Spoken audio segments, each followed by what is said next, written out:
Me corresponde hablar de último, cuando todos ustedes están ya cansados, así que voy a ser lo más conciso posible, no tanto como el abogado al cual mencionó el señor presidente del colegio, pero de toda suerte trataré de no hablar mucho y de un tema que no es muy concreto porque se me pidió un conversatorio sobre las generalidades de esta ley. Muy bien, voy a comenzar por contarles algún cuento. El Código Procesal Civil recién promulgado resume y consolida para el orden civil, desde luego, un sistemático trabajo en el que participamos magistrados y jueces del Poder Judicial, como igualmente algunos destacados litigantes, aunque usted no crea, iniciado hace aproximadamente 17 años. Los primeros frutos de esa labor fueron los proyectos denominados entonces Código General del Proceso y Código Contencioso Administrativo, ambos animados por los mismos principios de oralidad, inmediación y concentración e inspirados, muchos de ellos, en el código tipo para Latinoamérica que había llegado a nosotros a través de tratadistas uruguayos que nos hicieron llegar. Bueno, también vimos experiencias de Alemania y Uruguay y muy particularmente, repito, ese código tipo. La Corte Suprema en el año 2000 le dio un decidido impulso para que llegasen pronto a la corriente legislativa. Desgraciadamente, el camino se llenó de vicisitudes, no fue fácil y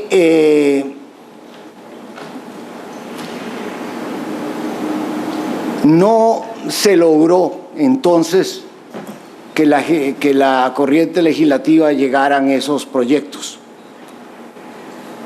Quien más suerte tuvo fue, como ustedes saben, el Código Contencioso, que logró consolidarse como ley en el año 2006.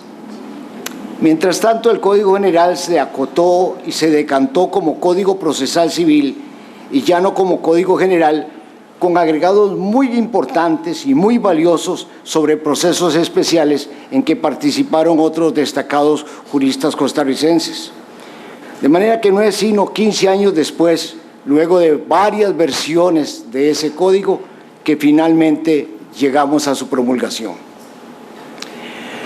Valga reiterar que siempre privó la idea de lograr la agilidad del proceso y así combatir la peor lacra de la administración de justicia, que es, como sabemos, la morosidad, mediante, repito, la concentración del litigio en una o dos audiencias orales que debían realizarse con la mayor agilidad y el menor formalismo posible.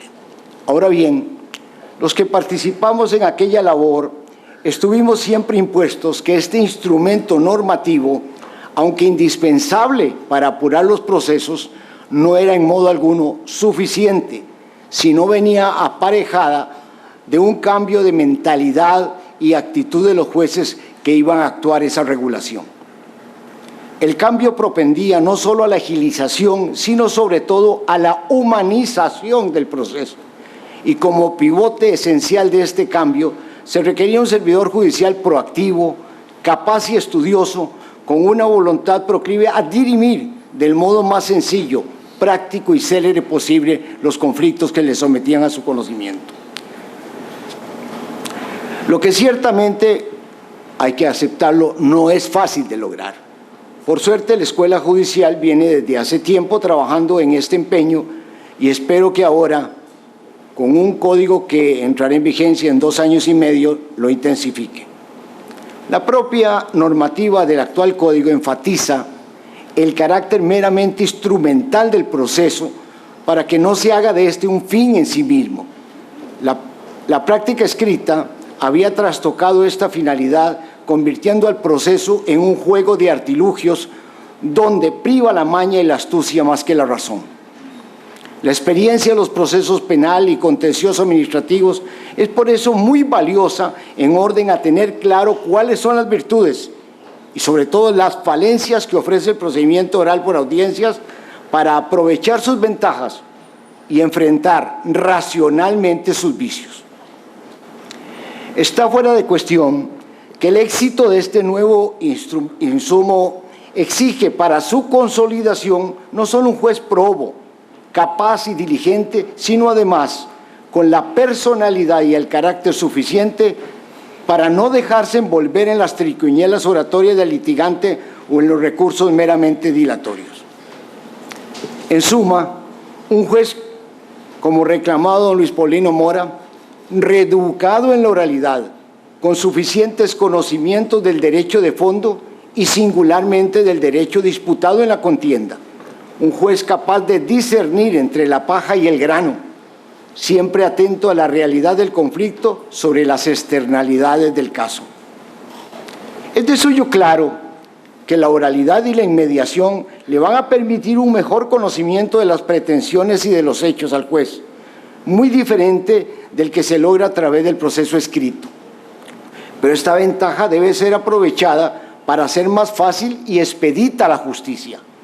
A nadie escapa que cuanto mayor y mejor conocimiento del expediente tenga el juez y cuanto más amplia sea su preparación profesional, tanto mayor será su potencialidad de manejar las audiencias y resolver los conflictos que se susciten en ellas.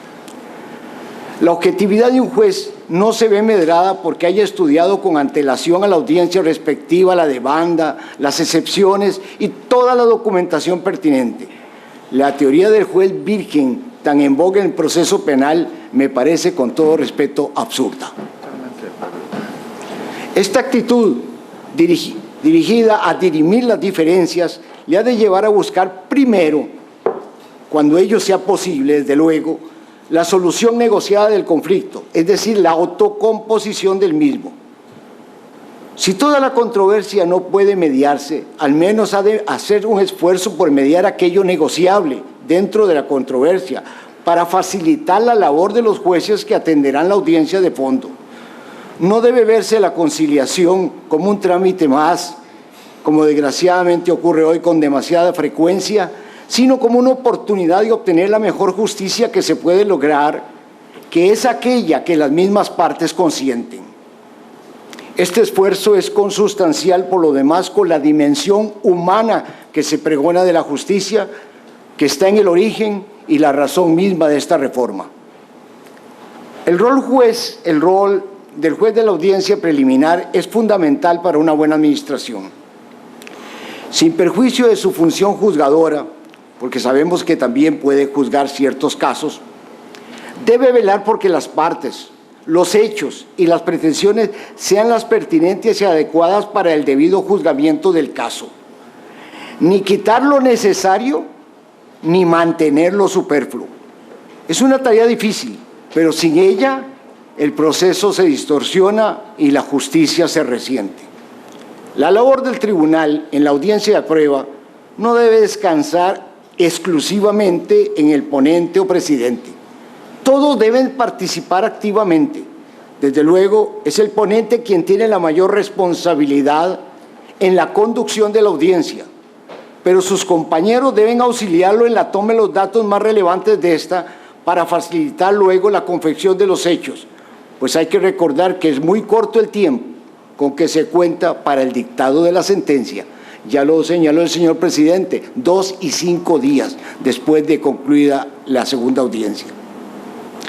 El proceso oral se asume como el sistema idóneo para lograr la solución de las controversias dentro del menor tiempo posible.